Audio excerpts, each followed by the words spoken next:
Hello everyone, welcome to Startup Academy, your online gateway to, to success in the ISS examination. This academy aims only exclusively only for ISS exam. So in today's lecture, I will provide you with the basic concept of econometrics. As we all know that statistics third paper descriptive has three important subjects, which is sampling, econometrics, and miscellaneous. So we will be covering it by line by line. And the first topic we have taken today is econometrics from paper third, and we have taken the topic simple linear regression model.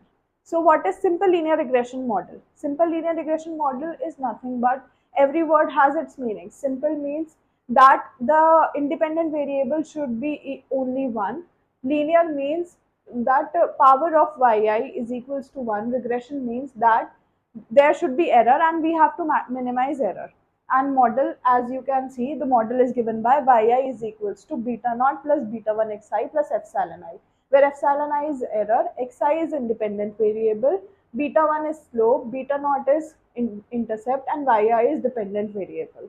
For all I goes from 1 to n.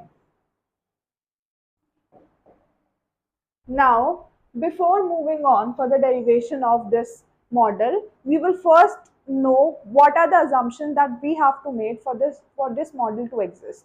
So Gauss-Markov gave some of the assumptions which we have stated here. The first assumption is data should be randomly selected. Obviously, when we are talking about statistics, data is randomly selected and not selected on its own.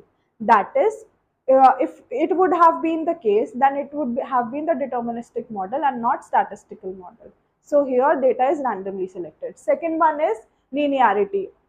Because we are discussing simple linear regression model, then linearity is the assumption. That is, the power of yi or the dependent variable should be equal to 1.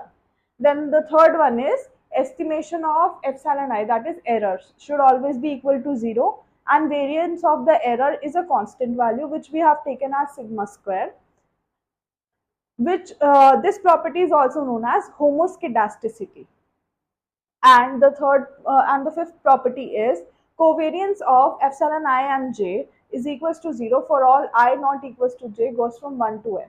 This property is known as no autocorrelation. Covariance between two error terms should always be equal to 0. And the sixth property is there shouldn't be any multicollinearity. That is, any of the two independent variables should not be intercorrelated with each other. If our model has these assumptions, satisfies these assumptions, then only our model